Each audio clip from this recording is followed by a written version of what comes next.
Welcome to On the Moneyline, a podcast by MMA Play 365. I'm Newsome, and I'm here again to break down UFC Vegas 102, which goes down this weekend. We're back at the Apex. I actually can't remember the last time we were at the Apex, so I've always said it time after time. I don't mind these Apex events if it's maybe one a month. Of course, it's usually more than that, but I do think there's some nice caveats at the Apex where you won't get at a arena event. For example, the ability to hear the coaches a little bit more, to hear the strikes a little bit louder. It's a bit of a different atmosphere, so I actually don't mind it. It's just I would rather not have like 2 or 3 of them every month, but I don't get to make those decisions. We're at the Apex this week. Also, the small cage as well. Like, I forgot to mention that. I do think that adds a nice little caveat as well, as it can change some of the fights in regards to, who you're favouring. Some fighters will have advantages in these smaller cages, some won't. So, yeah, it just adds a little bit of something different, and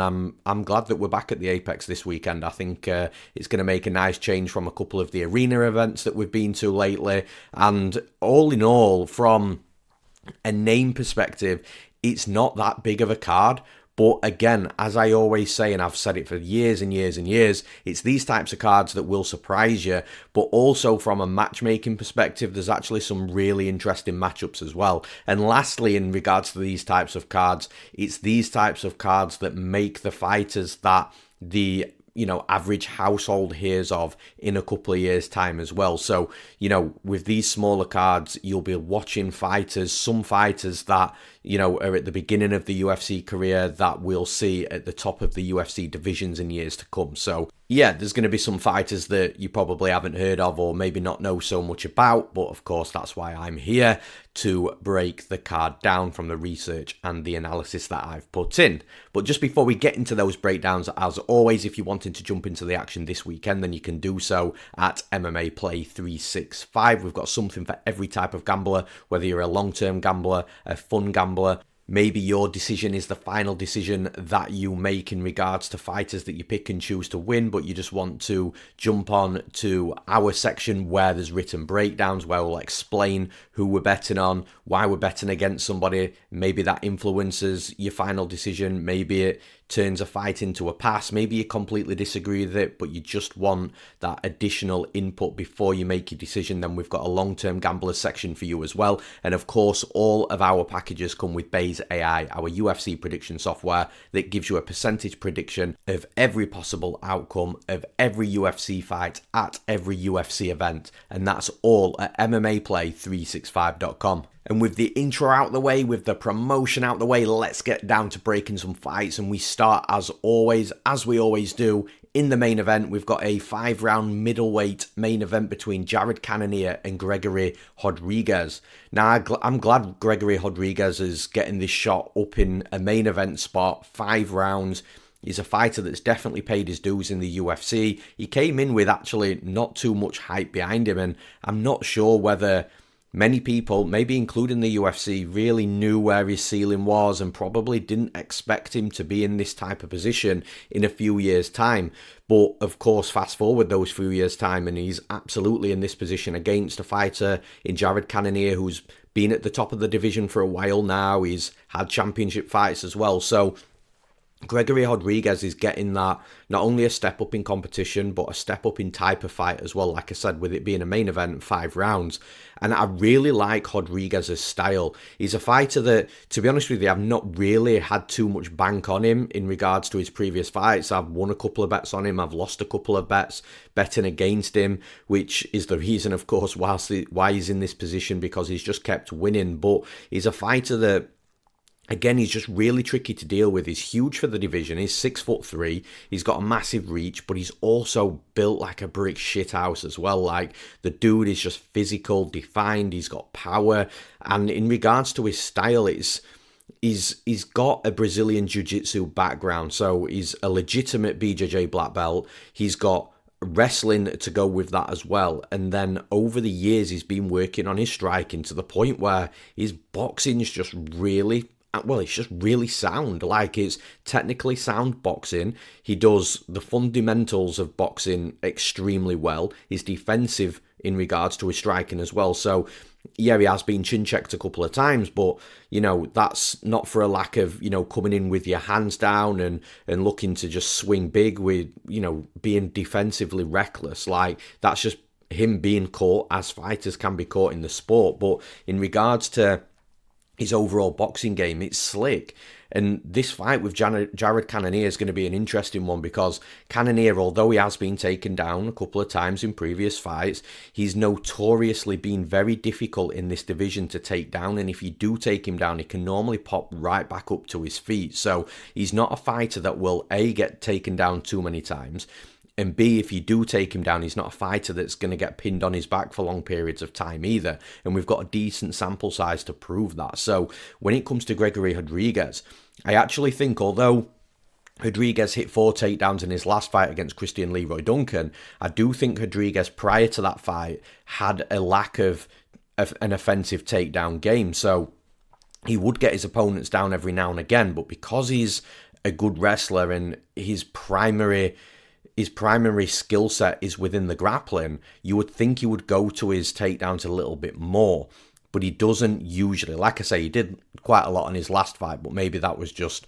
I don't know. Obviously, fighters that do have this jiu-jitsu background that then develop good striking and have got good power tends to fall in love with the knockout a little bit too much. So maybe Rodrigues went into that sort of realm for quite a while, but now he's coming out of it. Now he's fighting a little bit smarter. I don't know. But in this specific fight with Cannonier, I think it would suit Rodrigues to maybe not go to the wrestling and grappling so much, because I do think Cannonier is going to be difficult to take down, just like he always is.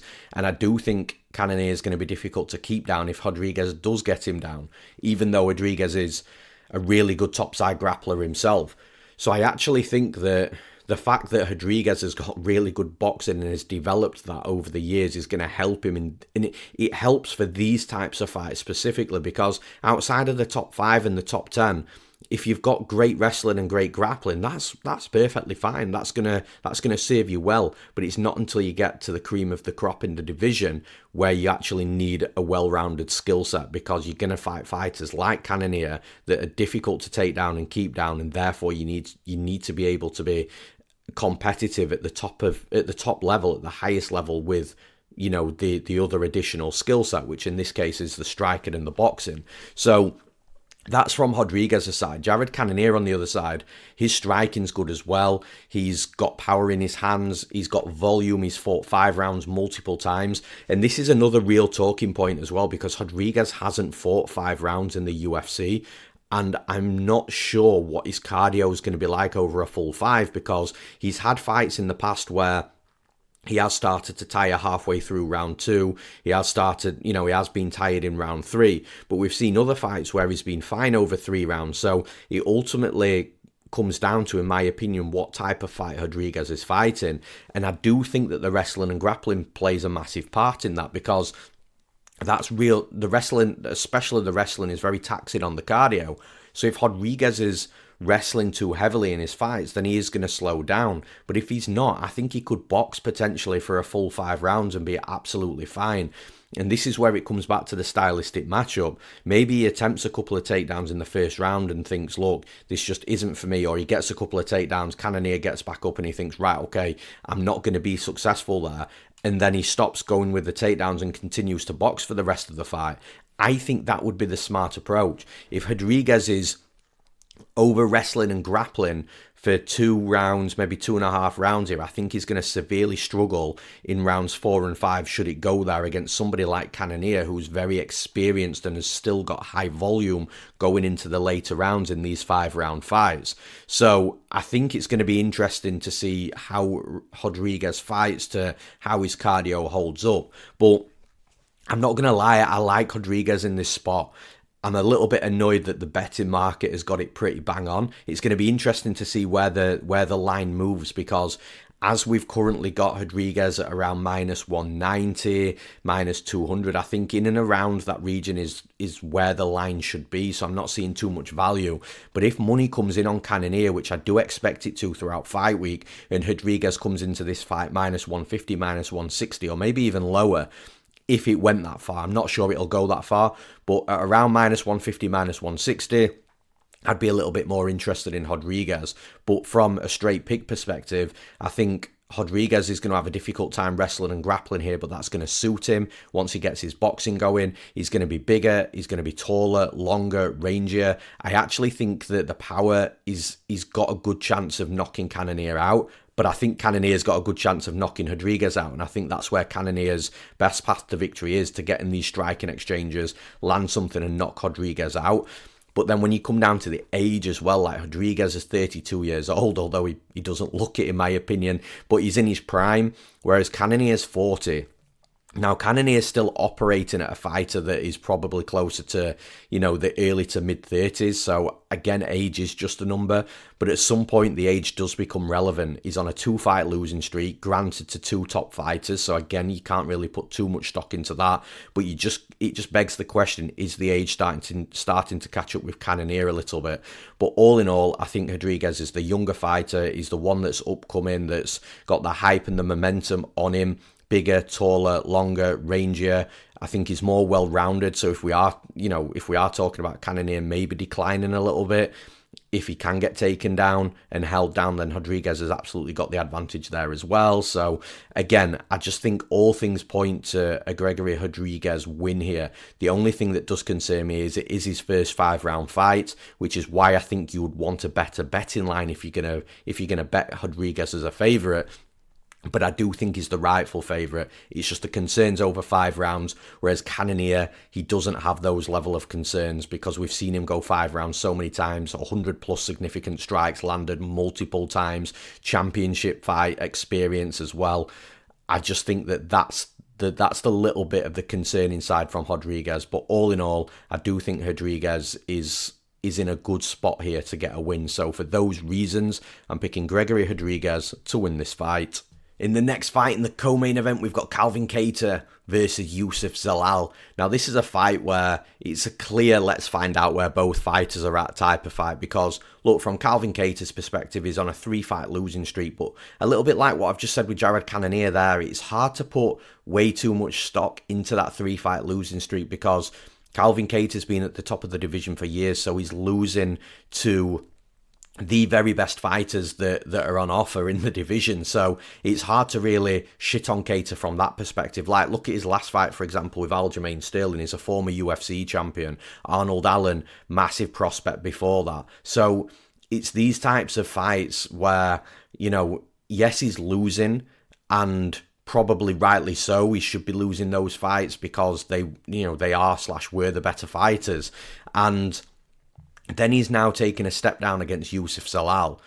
And although it is a step down, I'm not discrediting Youssef Zalal at all. Youssef Zalal is just a fighter on the up. So it's one of these fights where you're looking at a guy that's been around the top of the division for a while on his way down versus a guy that's absolutely on fire at the minute that's on his way up. They meet in the middle, and the UFC like to find out where both fighters are at. Now, going to Zalal's side, this is a fighter that's on a 3-fight win streak. So where you've got Kattar on a 3-fight losing streak, you've got Zalal on a 3-fight win streak. But again, the fighters that Youssef Zalal's beaten aren't the level of Kattar, which is, again, I keep coming back to let's find out type of fight. Now with Youssef Zalal, not only is he on the 3-fight win streak, he's also finished all 3 fights as well. So Billy Quarantillo was actually his first fight back since he got cut from the UFC. So again, this is another interesting aspect I'll just digress a little bit into is Youssef Zalal had a UFC career, and got cut. And then he went onto the regional scene, obviously rejuvenated himself, got back on win streaks, got everything back together, came back to the UFC. Had Billy Quarantillo as his first fight back into the UFC, which is never an easy fight, but got him out of there with a submission in 2 rounds. Then he fights Jarno Errens. Now, Jarno Errens was probably a little bit like, right, okay, you've beaten Billy Quarantillo, congratulations, now let's build you. Because at that point, the UFC knew that this kid was going to be buildable. So then he goes to Jarno Errens, which is a step down from Quarantillo, gets him out in round 1, exactly what he should have done. So now the UFC are thinking, right, okay, let's see, let's find out. Puts him against Jack Shaw. And now I thought this was going to be a really difficult fight for Youssef Zalal against Jack Shaw, but gets Jack Shaw out of there in 2 rounds. Really impressive. Not many have done it. So now, like I say, Youssef Zalal's on a 3-fight win streak, 3 submissions, round 2, round 1, round 2, respective order. And now the UFC are saying, let's find out again. Now they're putting him against one of the fighters at the top of the division. And look, Calvin Kattar's 36 years old. It's difficult to be absolutely certain whether he's on he's on a decline for sure, because you don't go on a 3-fight win streak when you've been at the top of the division for years if you're not on a decline. But it's how harsh is that decline? Like, is it that hard of a decline that Youssef Zalal on the step up, on the rise, is going to come in there and run through you? Well, look, Youssef Zalal's a minus 400 favourite, so the betting market is suggesting that that's exactly what's going to happen. I think that Calvin Kattar might have some real difficulties here. Youssef Zalal's got a really good kickboxing game, and we've seen Calvin Kattar previously get absolutely destroyed from somebody with this type of style, and I'm referencing Renato Moicano here. Bear in mind, Kattar was also in his prime back then as well. That fight with Moicano just absolutely put a beating on him. But Moicano's got a good kicking game, blends it well with the punching and the boxing as well, and that's exactly what we get with Youssef Zalal. But the caveat here is that Youssef Zalal's got a decent wrestling and grappling game as well, so he's able to get fights down to the mat. When he's on the mat, he can be a problem from a topside submission perspective. And again, Calvin Kattar, we saw last time out against Aljamain Sterling, there was 8 takedowns, which also tells you that Calvin Kattar was getting back up, by the way, but it also tells you that he's able to be dominated from that wrestling and grappling perspective as well. Now, in my opinion, Aljamain Sterling's operating on a much higher level than Zalal from a wrestling and grappling perspective, but I think Zalal operates better from a striking perspective, so being able to not need to go to the mat, which is what Sterling pretty much needed to do, Youssef Zalal can sit back and strike, which allows him to be patient on the takedown attempts, blend the takedowns in with the striking a little bit more as well. And this is where I think Kattar's going to come unstuck, because I think Zalal's going to be he's got the better style of striking. Like, Kattar's got a real good boxing game, so his striking's really good. But I think when he comes against a good level kickboxer, that boxing game struggles, and I think that's what we're going to see here with Zalal. I think Zalal's going to have the better style of striking here, and then if Zalal starts mixing in the wrestling and grappling, we're starting to see that's becoming a real weakness from Kattar's perspective. So I think Zalal's got multiple paths to victory here. At minus 400, I think the line is very risky to bet. Personally, I would never really go into the minus 400s from a betting perspective within MMA, but I also think the line's a little bit wide as well. Like, yeah, Youssef Zalal, if he was going in here at sort of minus 250, minus 275, I'd probably understand it. So I do think he should be a moderately sized favourite. It's just I think it's gone a little bit too far, potentially unbettable, but I do think that he's got a good stylistic advantage in this fight from a striking perspective, with multiple paths to victory as well. And then he's got the age and the momentum on his side also. For those reasons, I'm picking Youssef Zalal to win this fight. And in the next fight, we've got Ismael Bonfim versus Nazim Sadykhov. And this is a really interesting fight from a stylistic perspective, because Ismael Bonfim is, well, first of all, the first of the Bonfim brothers that's on the card, which, again, just digressing a little bit, I'm not sure if this fight card order is right, because Gabriel Bonfim is brother, at least according to Topology, which is where I'm getting this card list from. So I'm assuming it's going to change, but Topology has Gabriel Bonfim and Khaos Williams as the first fight of, the early prelims. I cannot see that going down in that way. But yeah, digressing there, Ismael Bonfim is more of a boxer that's got wrestling and grappling to accompany it, whereas Nazim Sadykhov seems to be more well-rounded. So you can make an argument that he was predominantly a kickboxer. You can make the argument that maybe it was the wrestler and grappler that picked up his striking along the way. I'm not sure what order his career actually went in regards to where he started, what his first skill set was. But Sadykhov does seem to be very well-rounded. Again, decent kickboxing game, good wrestling and grappling. He's trained with, the likes of Aljamain Sterling and Merab Dewar-Lishvili. He's had some good guys around him, so it's no surprise that he can wrestle and grapple with the people that he's been training with. But the thing is with Ismael Bonfim, Bonfim can defend takedowns. He can also get taken down as well. The only fighter that's ever really had the way with him in regards to really being able to get him down and be explosive with the takedowns is Benoit Saint-Denis. And look, Sadykhov just isn't Saint-Denis. So if Sadykhov comes into this fight looking to shoot takedowns, then yeah, I think he might be able to get one or two. I would never say never, but can he keep Bonfim down for a long period of time to be able to make the fight be dependent on the wrestling and grappling in regards to where the fight is won and lost? And I'm just not too sure. I kind of feel like the fight is going to be won and lost on the feet. And then when you look at both of them in regards to the striking, you know, from a numbers perspective, Sadykhov gets hit more times than, well, he absorbs more strikes than he lands, is probably a better way to put it. Whereas Ismael Bonfim's really clean with his striking, with his boxing. He's got fast combinations. In his last fight, he put out 100 plus strikes, which is always a really good marker for a fighter that's got good volume. If you're hitting 100 plus strikes in a 3-round fight, then your volume's solid. Obviously, any fighter can do that in one particular fight, so it's going to be interesting to see if Bonfim can go, you know, go forward in the UFC and consistently land 100 plus strikes. But I think against Nazim Sadykhov, who, like I say, absorbs more strikes than he lands, and I feel like this fight is going to be won and lost on the feet. I think Bonfim's going to have a volume advantage. I think he's going to have a technical advantage as well from a technical striking perspective, and I think it is going to force Nazim Sadykhov to potentially shoot takedowns and try and get Bonfim down. And like I say, I think he could potentially get one or two, but I don't think that he keeps Bonfim down for too long. Bonfim gets back up to his feet, starts striking. Nazim Sadykhov tires a little bit with the wrestling and grappling. I feel like it's that type of fight that we're going to see. So for those reasons, I'm picking Ismael Bonfim to win this fight. And in the next fight, we've got Jose Delgado versus Conor Matthews. Jose Delgado making his UFC debut. I'd not seen too much of him before.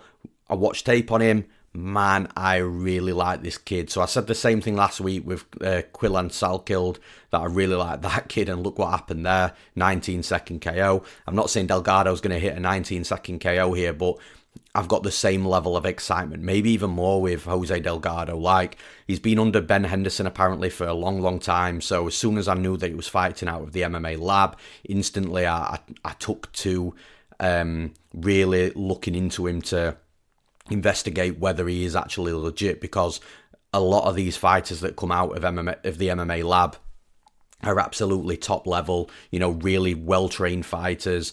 But again, you can't assume that every fighter out of MMA lab or any fighter out of any gym is going to be legit just because of the gym. But more often than not, these gyms are really developing fighters to be high level, and I'm seeing that with Jose Delgado. Like, the kid just looks good, man. He's slick, he's fast, he's got power on the feet, long combinations, cardio seems to check out, he's got wrestling, he's got grappling, he's the full package, and I think that he's going to be a real problem for a lot of fighters. Now, I do think that at some point in the UFC, Delgado will take that loss that we're not expecting, so that's definitely something to watch out for. I don't think it's going to be this fight, though. And again, I don't mean any disrespect to Conor Matthews when I say that. I actually think that the UFC have matched this fight really well for Delgado, not because Conor Matthews is a fighter that Delgado should beat, but because of the way that Conor Matthews fights. He's really well-rounded. He's got good striking, wrestling, grappling to go with it. Like, he's one of these all-round types of fighters. And because of Matthews being an all-round type of fighter, and he does genuinely have, you know, a good ability in all the different disciplines within MMA, I think he's going to bring the best out of Delgado. Like, I think the way Matthews fights, he's going to be competitive. He's going to bring the fight to Delgado, and he's going to make Delgado be the best version of himself. And that's where the problem is going to come in for Matthews. It's a bit of a catch-22 for him, because, you know, if Matthews doesn't put a competitive fight on, then he gets beat. But because I think he's going to be competitive and very well prepared in all the areas of MMA, it's just going to bring the best version that we're going to see out of Delgado. I think, like I say, Delgado from a striking perspective, I think he'll be the better striker, better mover, faster, longer combinations, which means more volume.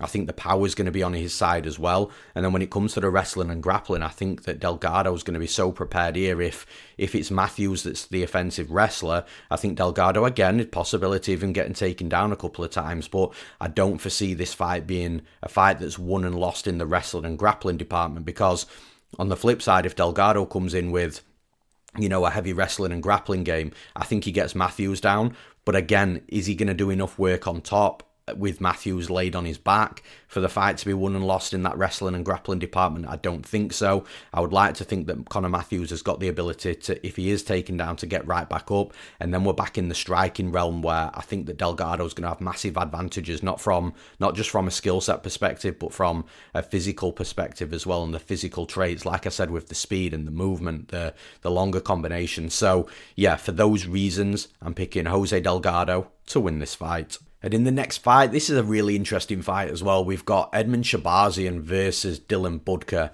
Now, I'm sure everybody that breaks fights down is going to be opening this with pretty much the same type of conversation in regards to where Shahbazyan was a number of years ago when he started in the UFC. He was supposed to be, and no pun intended as it's his nickname, the Golden Boy, the fighter that the UFC were foreseeing as a potential future champion. And man, it just all fell off a cliff. And you can't even blame the UFC in regards to the way they built him up or anything, because look, when you're going out there and you're head kicking a Brad Tavares and knocking him out in round one, what do you expect from the UFC? Just to start feeding your guys in the top 30, 40 in the division? No, you head kick Brad Tavares on a pay-per-view card and knock him out in round one.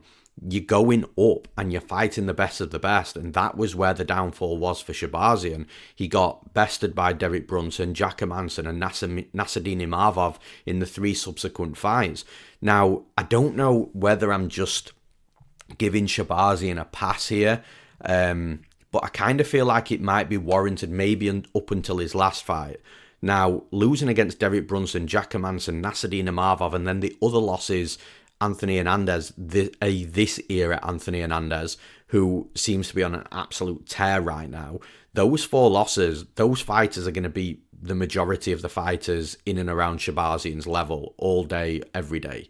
The one loss that I am, a little bit less convinced by was the Gerald Meerschaert loss. And look, Meerschaert is one of these really unassuming guys, a fighter that you do expect to lose more often than not at this level in the UFC, but then proves you wrong time after time after time, to the point where, look, Meerschaert is a dangerous fighter, and is a fighter that if you don't come in well prepared for a full 3 rounds, he's going to get you at some point. I mean, look at the Rainier Derrida fight. Gerald Meerschaert, when quite late with Derrida got Kevin Holland out of there like dead early. So yeah, look, Meerschaert's not as bad as what, or not the bad fighter, should I say, as what some people think or expect him to be. So again, maybe that's another pass for Shahbazyan. I don't know. But look, Edmen Shahbazyan, we know his ceiling now. At a certain level, he's not going to be competitive, and that certain level is at the top of the division, which you can excuse any fighter for. But I think the UFC are giving him a fight here where they're saying, look, let's go out there and let us look good, because with Dylan Budka, he's 0-2 in the UFC. He's got a wrestling style, which is where Shahbazyan has been caught out previously, by the way, in regards to being able to be taken down and controlled. But the thing is, with the takedown, there's got to be that level of top control grappling that really gets at Shahbazyan, because Shahbazyan's got a wrestling and grappling background himself, so he's capable there. He just gets beaten by these out-and-out solid wrestlers that are really heavy on top and that have got a good grappling game. Whereas with Budka, he's got a good wrestling game. He could potentially take Shahbazyan down, but I just don't know if he keeps Shahbazyan down. And also, whilst Budka's trying to find the entries into the takedowns, he's got to deal with the kickboxing of Shahbazyan, which is still really good. He's got a good striking game. He's still got his power. And I just don't know if Budka's going to be that competitive with Shahbazyan on the feet, and therefore it causes a bit of a pause to whether Budka can activate his game plan, which is going to be the wrestling, in my opinion. But then the other argument is, if Budka does activate his wrestling game plan and he takes Shahbazyan down, can he keep him down, which is what he's going to need to do. Otherwise, they're back on the feet and he's got to deal with the striking. And I just don't know whether Budka's got that level of top control to be able to keep Shahbazyan on his back. This is a massive step down in competition for Shahbazyan. It's a step up in competition from Dylan Budka, who's on already a 2-fight losing streak. So I think it's going to be a difficult fight, both physically, stylistically, and from a skill set perspective. And I just don't see anything but a Shahbazyan win here. So for those reasons, I'm picking Edmen Shahbazyan to win this fight. And in the next fight, this fight for me is the most intriguing fight stylistically on the entire card. I love the fight. We always get one of these types of fights that's so interesting to analyse. We've got Rodolfo Vieira versus Andre Petroski. Now, this fight's so interesting because, look, Rodolfo Vieira, out and out jiu-jitsu style is probably one of the best grapplers that the UFC's got from a skill set perspective. There's not many that have A, got the credentials of Vieira, and B, are just that much of a dominant force on the mat to the point where no fighter wants to go on the mat with Vieira. And rightly so, the dude's an absolute monster on the mat. But he's got so many other issues outside of that. So in regards to the striking has improved from fight to fight. We're seeing that, but it's still not at a level where I would be convinced that Vieira could go into a fight at this level in the UFC and win a striking fight, pure 15-minute kickboxing fight. I just wouldn't have that confidence that he could do that. Then with the wrestling, look, the traditional wrestling, single legs, double legs, they're there for him, but I wouldn't say he's prolific. Where Vieira gets his fights down is by the top body locks, the trips down to the mat, the jiu-jitsu types of takedowns, for a lack of a better phrase. So, like I say, with the wrestling and with the striking, there's issues around that in regards to him not always being able to activate, that level of game plan in regards to being able to get the fight down to the mat. The other issue that Rodolfo Vieira's got, naturally we've seen it in so many fights, is the cardio. The dude's absolutely jacked. He's huge for the division, clearly a lot of muscle mass. And because of his style with the body lock takedowns, trying to, be physical with his opponents and drag them down to the mat and physically put them on the back, it's difficult to maintain a level of gas tank. So we've seen it in multiple fights to the point where Anthony Hernandez tapped this guy out. And look, and Anthony Hernandez is a great submission grappler for MMA. But from a jiu-jitsu perspective, both of these guys put a gi on and went at it. I don't think Hernandez gets anywhere close to tapping Rodolfo Vieira out. But Hernandez was able to survive and hang on and let Rodolfo Vieira go and go and go to the point where Vieira tired himself out. And then Hernandez managed to choke him, which is just crazy because of the level that Vieira's at with his jiu-jitsu. So that's Rodolfo Vieira's side. Then you come on to Andre Petroski. So Petroski's had issues with his gas tank as well. He's a guy, again, who's also physically big, absolutely jacked for the division, and tires out because of that. Now, to his credit, Petroski has been finding his path to victory, and he's been using his game plan really smartly in his last couple of fights to the point where he hasn't had the gas tank issues. He's not on the feet slugging it out, and again, every punch thrown is a massive dent in the cardio and the gas tank in the specific fight. Petroski's been fighting a lot smarter lately. Now, Petroski's got a really good grappling game as well. Predominantly from what I've seen, no gi, that he competes in a lot. So Petroski's a legitimate grappler. There's not going to be very many that are going to get the better of Petroski from a grappling perspective inside the cage in this division until he starts getting to the top 5 and top 10, which he's not at, and not sure he'll get there. But Petroski's a legitimate grappler himself, but he's got a wrestling background. And this is where this fight gets super interesting, because I think Vieira is going to want to get the fight down to the mat.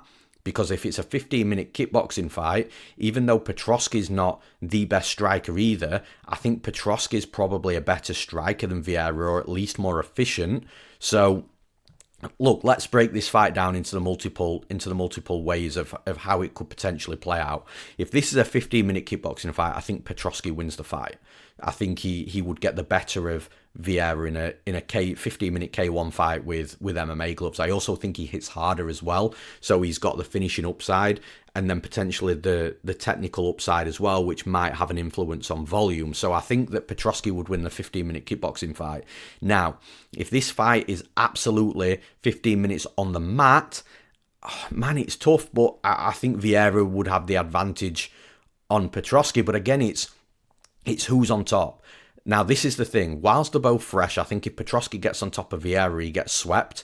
And then I think Vieira's going to be a massive threat to him to potentially submit him. But again, Petroski's got a really good grappling game, just to repeat myself.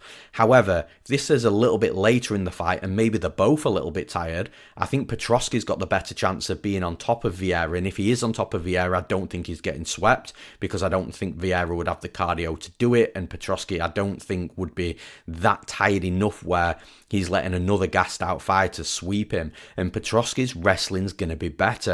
So if there is a fighter on top, I think it's more likely to be Petroski that's getting to those positions, because when Vieira is trying to wrestle Petroski, even on the body locks, Petroski's a good wrestler. I'm just not sure that Vieira gets the better of him with the wrestling.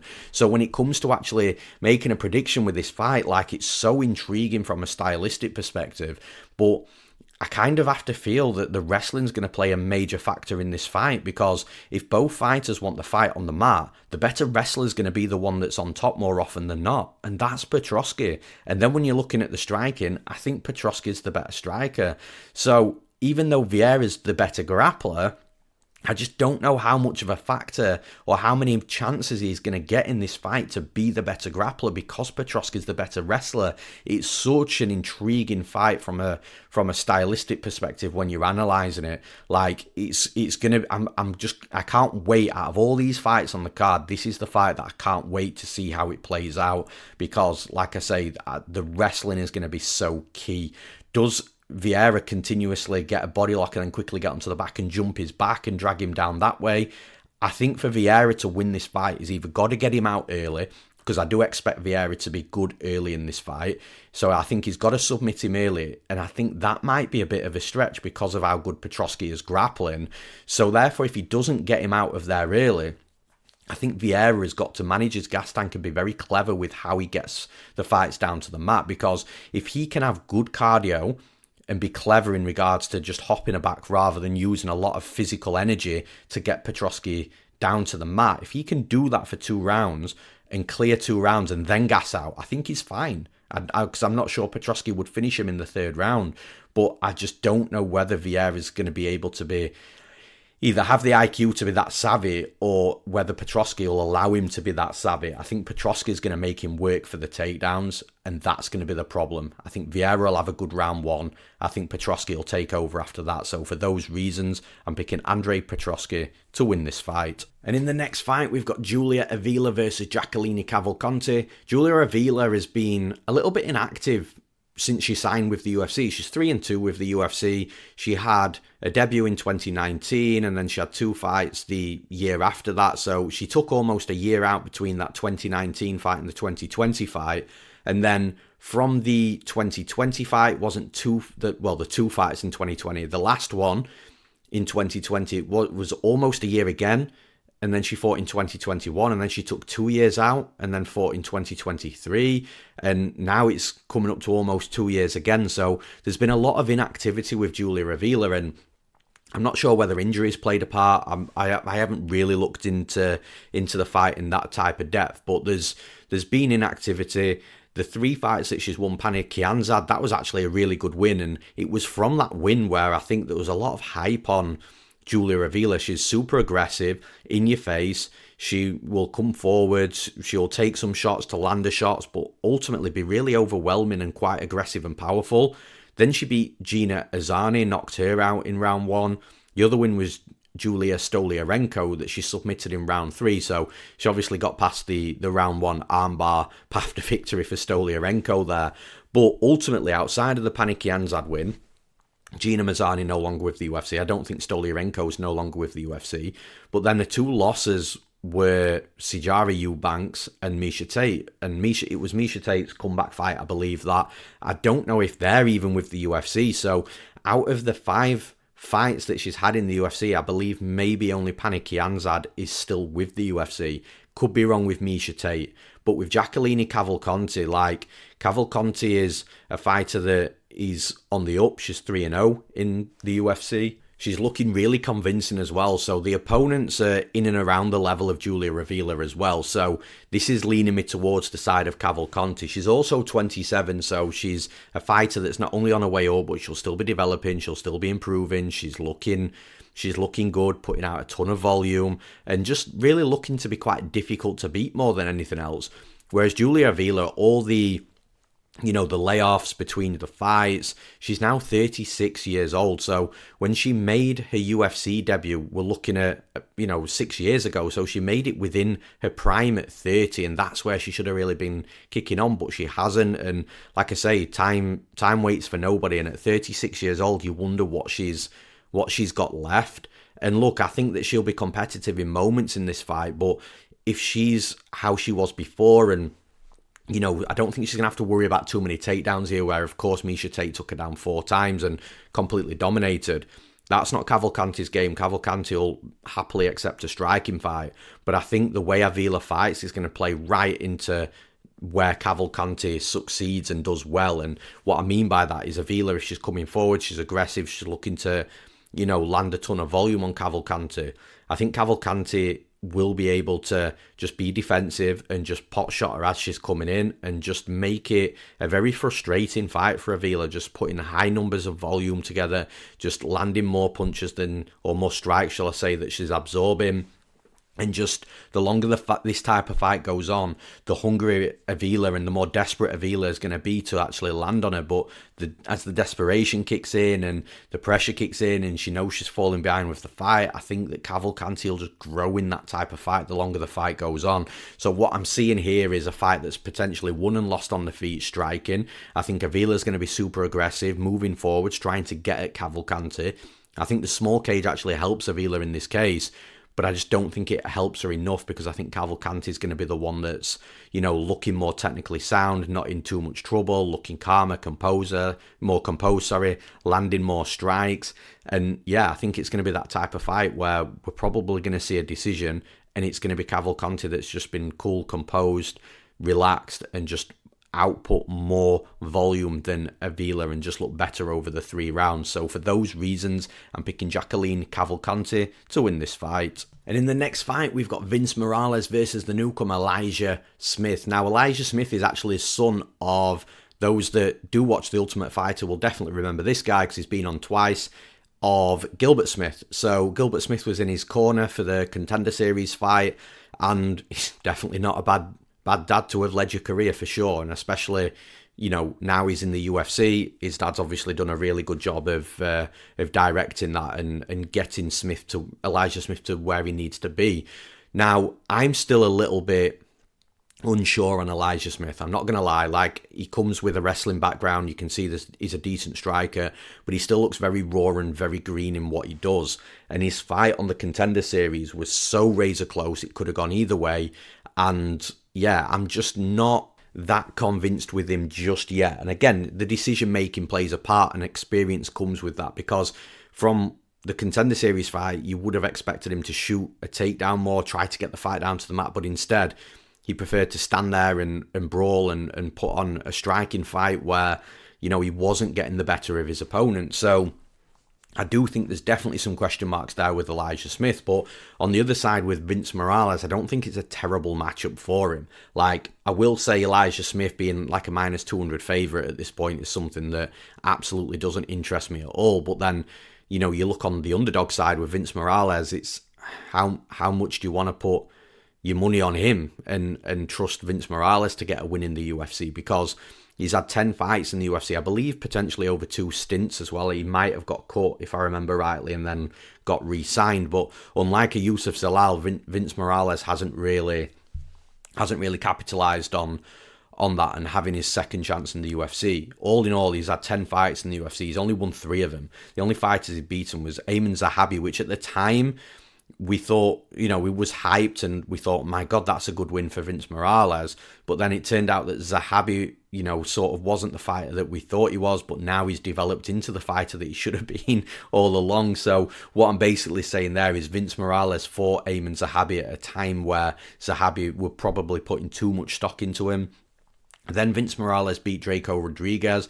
Don't think Draco's in the UFC anymore. Louis Smolka, not in the UFC anymore. So those are his only 3 wins. Now, to his credit, he's lost against some good fighters as well. So Song Yadong, Jonathan Martinez, Miles Johns, Taylor Lapilus is a fucking nightmare stylistic matchup for most fighters. He's took a couple of losses as well that aren't as great, so like your Benito Lopez, your Domingo Pilate, neither of those are in the UFC anymore. So look, all in all, Vince Morales, you can see there's an okay fighter in there. Is he a UFC caliber fighter? I'm not sure, but look, he's on a 3-fight losing streak, and if he loses this fight against Smith, well look, I hate to say it, but not many fighters fight that 5th fight when they're on a 4-fight losing streak, so he might get cut by the UFC if he doesn't win this fight this weekend. So there's going to be that additional pressure there. But going on back onto Vince Morales, you can see there's an okay fighter in there. Like, his striking's okay, his wrestling's okay, his grappling's okay. Like, he's a good all-round type of fighter. The one advantage he's going to have in this fight is an experience edge over Elijah Smith. But it makes it such a hard fight to predict, because from what I saw of Elijah Smith on the Contender Series is that, yes, he's a skilled fighter and he's got the room and the room for his ceiling to be high in the UFC. How high, we don't know. We'll know that probably in about 4 or 5 fights, if he has 4 or 5 fights. But I think that right now the ceiling's a little bit unsure, but we know there's room for growth and development in Smith, and I'm sure he is improving from fight to fight. But with Vince Morales, like, it's hard to trust Vince Morales to get wins in the UFC, because he wins UFC fights 30% of the time. You know, that's what the numbers are telling me. So, yeah, it's a real tough one, because I kind of don't really trust either side, which is that's probably why the UFC have made this fight, to find out, again, where both fighters are at. And I do think Smith's going to prevail. Again, there's just, from a betting perspective, there's a lot of pause there, because he's a fighter coming from the Contender Series that is a chalked favourite, well, not super chalk, but minus 200. And these types of fighters that are coming in from the Contender Series that are a minus like 200-300 favourite just don't seem to perform that well on the first fight with those numbers. I mean, look at Cody Steele last weekend. Like, Cody Steele is a fighter that's got, in my opinion, phenomenal talent, wrestling, grappling, striking. Obviously, you know, he seems to like striking more than he should, but like, that was a fighter in Cody Steele that I was like, this dude's going to be a serious prospect, and he probably should be that type of favourite. Austin Bashi, a couple of weeks ago, Austin Bashi, elite at what he does, but can he put it together in MMA at this level in the UFC? He was a big favourite, and I thought he deserved to be that big favourite. These guys are losing, so whereas you get Elijah Smith here, he's a fighter that I don't think is as good as your Cody Steele's and your Austin Bashis right now, and he's sitting at that type of line at around minus 200, minus 220. I just don't trust it. For the sake of a pick and prediction, I am going to side with Elijah Smith, just because, like I say, for, you know, picking a fighter that only wins 30% of the time in the UFC, it's tough to rely on that guy. For the reasons that I've mentioned, I am reluctantly siding with Elijah Smith to win this fight. And in the next fight, we're in the heavyweight division. We've got Valter Walker versus Don'Tale Mayes. Now, Valter Walker's a fighter that I think is really interesting. He's huge for the division. Obviously, Johnny Walker's brother as well, so there's going to be a level of crazy about him. But the guy's got power, deceptive power, even though, can you really call a heavyweight having deceptive power? I'm not sure. But what I'm saying is, he doesn't like overload big, massive overhands and, you know, look to pack bungalows in everything that he throws. But he's got good straight shots that do have power behind them. So to the eye, I'm sure it's not looking like he's loading up on huge shots, but he's got the effect on his calm, straight punches of a huge shot, if that makes sense. But then Valter Walker's got this wrestling and grappling game where he can get fights down to the mat and be dangerous on top as well. Even if it's just a body lock, being physical with his opponent, pushing the back to the cage, getting a body lock, tripping them down to the mat, and then he can do that for 3 rounds. Yes, he does tire, so there's going to be a level of opponent that he's going to struggle against in the UFC. But then on the flip side here, on the opposite side of the cage, he's got a Don'Tale Mayes, and I don't think Mayes is that type of opponent that is going to cause him massive problems in regards to Walker not being able to get takedowns, or getting a takedown and then the opponent stands back up and then he's got to shoot another takedown again. I think Don'Tale Mayes can get taken down. I think he can get held down, and that's where his holes are within MMA. Where Mayes is good He's pushing forwards, looking to, because he's quite athletic for a heavyweight. He moves quite well. Obviously, he's got power because he's a heavyweight, and he's got a decent technical side to his striking. And like I say, light on the feet, in and out of range. The speed and the physical attributes is where Don'Tale Mayes is at. But again, the thing is, with it being a smaller cage as well, Walker's not going to have to move too far to be able to close up with. I mean, these guys are huge at heavyweight, so there's going to be less cage space than what there would be if there was two flyweights in there, and that's science. So look, with Valter Walker, I think Walker is going to be able to close the distance a little bit easier than what he would if it was a bigger cage. But even if it was the big cage, I still think Walker's going to be able to get a hold of Mayes, because Mayes, the way he wins this fight is by getting in the face of Walker and landing some big bombs to try and get him out of there. But being in the face of him is going to allow Walker to be at the range just to reach out and clinch up, slow the fight down, push his back to the cage, get a trip, get Mayes down on his back. And I just think it's a nightmare matchup for Don'Tale Mayes, because even as Mayes is coming forwards, it wouldn't shock me for Walker to land a punch and knock him out. Like, I don't think Mayes is necessarily the better striker here. I just think that's the way he wins this fight, should he win. So I think there's every chance Walker knocks Don'Tale Mayes out or hurts him, but then clinching up, the takedowns, the grappling, I just think Mayes is going to be out of his depth with his back on the mat and Walker on top of him. So yeah, whether it's striking, wrestling or grappling, I think Walker's got the advantages. It's just if it's the striking and he stays a 15-minute kickboxing fight, with it being a heavyweight fight, Walker gives Mayes every chance of knocking him out as well. But Walker does seem to like the wrestling and grappling in his game, and I think that's where Mayes is going to have massive issues. So for those reasons, I'm picking Valter Walker to win this fight. And in the next fight, we've got Rafael Estevam versus Jesus Aguilar. Now, Estevam's quite a big favourite. I think he's like minus 300, minus 350. And you can understand why. Stylistically, I think that he's got a really good fight ahead of him, physically as well. So with Jesus Aguilar, to be fair to Aguilar, not a lot of people, including myself, have given him that much of a chance in the UFC so far. He's had 4 fights in the actual UFC. That's not including his Contender Series fight. And he had his debut against Tatsuro Taira, who we now know is one of the best fighters in the division. That's proven. So you can kind of wipe that loss off Jesus Aguilar's record, if you like, from an analysis perspective when we're talking about a fight at this level. Not with, if Aguilar was fighting Tatsuro Taira again, or a fighter in the top 3, then yeah, you can reference that Taira fight. But I don't think you can really put too much stock in the Taira loss when you're talking about a Rafael Estevam, because they're operating on 2 completely different levels. And like I said, to be fair to Jesus Aguilar, he's had 3 fights since that Taira fight, and he's won all 3. He's on a 3-fight winning streak with 2 savage knockouts as well. So yeah, look, you've got to give credit where it's due, and Jesus Aguilar is absolutely better than what we thought he was. But I believe he's got like the shortest reach in the UFC. He's 5'4" as well, so he's tiny for the division. And this is where I said physically, I think Estevam's going to be a problem, because Estevam is taller, is physically bigger as well. And I just think that when these two tie up, Estevam's just going to be the stronger fighter. And with Jesus Aguilar, the issue that I've got with him is in his 3 fights that his 4 fights in the UFC that he's had, he's been taken down in 3 out of those 4 fights. So the only fighter that didn't take him down was Shannon Ross, but that's because he knocked Shannon Ross out in like 15 seconds or something. So that fight didn't play out long enough for us to find out if Shannon Ross could take him down. But Jesus Aguilar is getting taken down by everybody else. Now with Rafael Estevam, this is a guy that took Charles Johnson down 3 times. I bet Charles Johnson in that fight, because Charles Johnson was an underdog, I believe, and Johnson has good defensive wrestling, very difficult to take down, very difficult to keep down, but Estevam managed to take him down and keep him down for 2 rounds. Did gas himself out, and then Charles Johnson nearly finished him in round 3.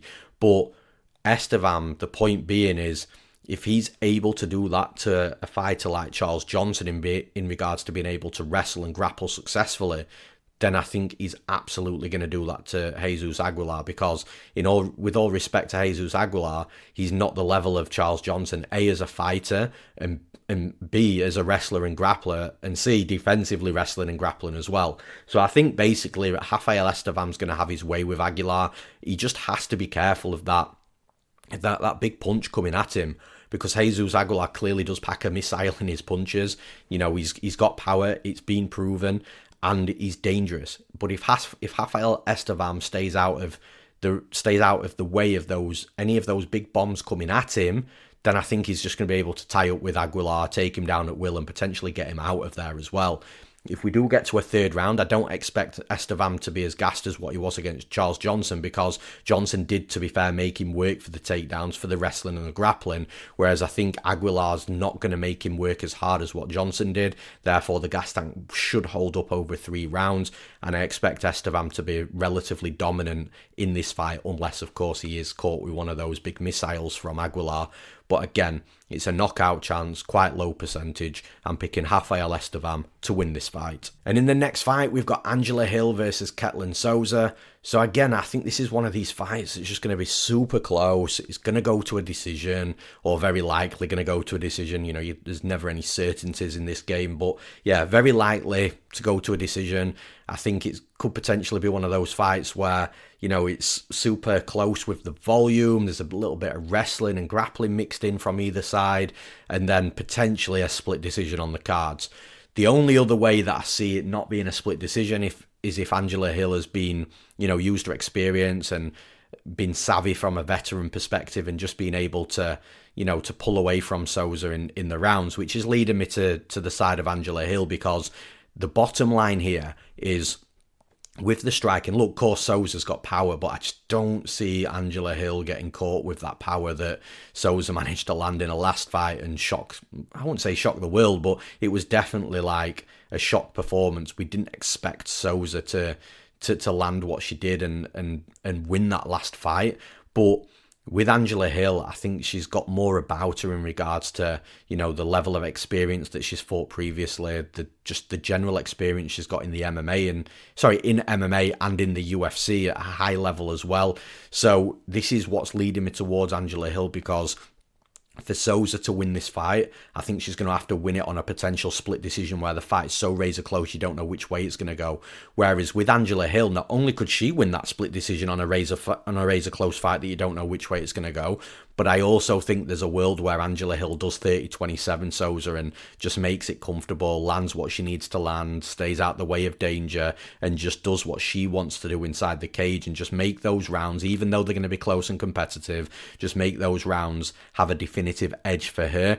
So that's why I'm leaning Hill. I think she could win a clear-cut unanimous decision, and if it's a close split decision, she could still be on the side of that as well. Whereas Ketlen Souza, I think she's going to have to scrape by on her. I just don't see Souza definitively winning 2 rounds here to the point where we know it's going to be 29-28 for her. I think it'll have to be a split decision type of win for Souza, whereas Hill, I don't think it necessarily has to be that way for her.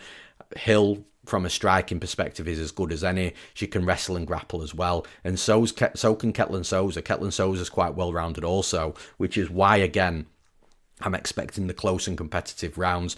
But I do think that Hill's the overall better fighter with more experience at a higher level in the UFC. For those reasons, I'm picking Angela Hill to win this fight. And in the final fight to break down, I touched upon this earlier, I don't think this is going to be the first fight of the night. I still think they've got the fight card ordering to do. But like I say, when I put these podcasts out, I do it very early on a Monday, and I'm just going from what the order is on Tapology. It's as simple as that. But there's no way a 16-1 fighter goes off against a 15-3 fighter on the first fight of the night on a fight night card at the Apex like this. So yeah, we've got Gabriel Bonfim versus Khaos Williams, and it's a really good fight as well. Stylistically, it's going to be fun to watch. There's a high likelihood that it doesn't go to a decision as well. But again, a decision wouldn't also shock me. It's just with how good these two guys are striking, the power that they've got in different ways. And again, Bonfim from a wrestling, and not so much wrestling, but from a grappling perspective, there's a dangerous path to victory for him to finish Khaos Williams on the mat as well. It's just one of those fights where I just expect a violent fight, and a fight that could potentially be finished at any moment. It's just with Bonfim. Bonfim does have that second finishing path to victory with the submission game as well. But make no mistake about it, on the feet, Bonfim is slick from an offensive striking perspective, puts combinations together well, and has got power. So yeah, it's a really good fight. Now on the flip side, Khaos Williams, from a striking perspective, he's an absolute nightmare to deal with as well, because he packs power himself. He's got one punch KO power. that power can carry into round 3 as well, which is a little bit of a concern with Gabriel Bonfim, because if Bonfim is in a fight that's violent, aggressive, is being fought at a high pace with a high intensity, then I just don't know what his cardio looks like in round 3, whereas Khaos Williams, you can probably trust him a little bit more in round 3. The other concern for Gabriel Bonfim is, for as good as he is offensively with his striking, he can be got at defensively. His head can be kept on the centre line a little bit too much. And with Khaos Williams, look, Bonfim has to have worked on that in this fight camp, because against Khaos Williams, you just do not want to be eating too many shots, because one of them's going to put your lights out. Now, when it comes to how the fight plays out, obviously Khaos Williams is going to have his opportunities to knock Bonfim out, because, like I say, Bonfim's defense can be got at least that's what we see on tape. And Bonfim, he doesn't hide away from the striking exchanges because he's so good from an offensive perspective. Like, he's genuinely a very good, slick striker. Good punches, straight punches, combinations. His boxing's good, but then he'll add kicks to his game as well. So because he's so good offensively, he won't shy away from exchanges, but that's where he can get caught. Now, where I'm giving Bonfim an edge here is within the wrestling and the grappling. Bonfim can get fights down to the mat. Bonfim's got nasty submissions. He's a very dangerous fighter to be scrambling with. Even if Bonfim takes Khaos Williams down and Williams is quick within the scramble, doesn't let his shoulders settle on the mat and start scrambling back up to his knees, Bonfim will just wrap up a front choke, lean back into a guillotine, pull him back into the guard. Like, you're not safe. Even if Bonfim shoots a takedown and you're scrambling your way out of it, that's where Bonfim can catch you. And that's probably where Bonfim's more dangerous. Bonfim's probably more dangerous catching something from a scramble than what he is if he's laid on top of you for 2 minutes looking for a submission opportunity. So, yeah, it's a tough one for Khaos Williams, because he can scramble and he can get back up off his back. But I just think that when he's scrambling, he's going to put himself in danger at some point. And the thing is, he can get up off his back, but we have also seen him stuck on his back as well. So there is a world where Bonfim does take him down and Khaos Williams doesn't activate the scramble quick enough. He gets both shoulders on the mat, and then Bonfim does some good work on top of him. So I do like Bonfim in this fight. Again, it wouldn't shock me if Khaos Williams knocked him out because of the defensive flaws. But at the same time, whilst they're exchanging, it wouldn't surprise me for Bonfim to land something on Williams and hurt him as well. Get the respect early, then Williams is swinging bombs and Bonfim just level changes, gets Williams down. But the path to victory, the easier path to victory, the more simpler one for Bonfim is to get the fight down to the mat often and be able to do good work with Khaos Williams, potentially submit him. Of course, everyone's going to talk about the Nicholas Dalby fight and how Bonfim looked shit in that fight, in a fight where every man and his dog expected him to win, including myself. But like I said with one of the earlier fights, there's going to be a fight at some point for these fighters that come into the UFC that have got hype around them. There's going to be a fight where they lose that no one expects them to lose, and that fight then changes them, because then they appreciate a little bit more of what they need to do at this level, and they can use that fight to develop and improve. Like George St. Pierre once said, the first time he lost in the UFC was the best thing that could have ever happened to him, because he learned so much from that loss. So all these hyped fighters, and it's been the same for years and years and years, they will all lose that one fight that nobody expects them to lose, because they're on a win streak, they're looking like a savage, then they're a massive favourite against a fighter that's a bit of a veteran, that's maybe been in and out of the UFC or on a decline, or just sitting within the top 20 and 30, and everyone's like, okay, well, this is the perfect fight for him to add another name to the record, and then they just don't perform and lose. Every fighter has that fight. The Nicholas Dalby fight was Bonfim's, in my opinion. I really like Bonfim as a hyper prospect. I'm still very high on him. I think, like I say, the only thing he needs to really tighten up is that striking defense. And if he does that, he's going to be a massive problem for everybody in the division. If he doesn't get knocked out here, I just think he's the better quality fighter with multiple paths to victory. For those reasons, I'm picking Gabriel Bonfim to win this fight. And that's it for this episode of the podcast. That's the end of UFC Vegas 102 breakdowns and predictions from myself. As always, thank you for everybody tuning in. Always really appreciate the support and appreciate the views. If you are listening on one of the podcast platforms like Spotify, Amazon Music, Apple Music, and you want to potentially have a conversation with myself, tell me who you're picking, tell me where we disagree, who you're betting on, who you're rooting for, whatever it is, jump over to our YouTube channel, which is youtube.com/MMA Play 365. You can find the video there as well. Reply to the video, we can have a conversation. I always try my best to get back to absolutely everybody, and yeah, we can talk MMA, talk fights, talk UFC. And of course, one last time, if you are wanting to jump into the action this weekend from a betting perspective, then you can do so at MMAplay365.com. We've got something for every type of gambler, and the really good part with us at MMA Play 365 is our subscription packages are so affordable, because our ethos is we want you to make your money back as quick as you possibly can from the subscription that you purchase from us, so you can start profiting on your bets on top of that. And by doing that, we make the packages super affordable. That's all at MMAplay365.com. And that's all from me today. I'm Newsome. Thanks for listening. I'll see you again next week.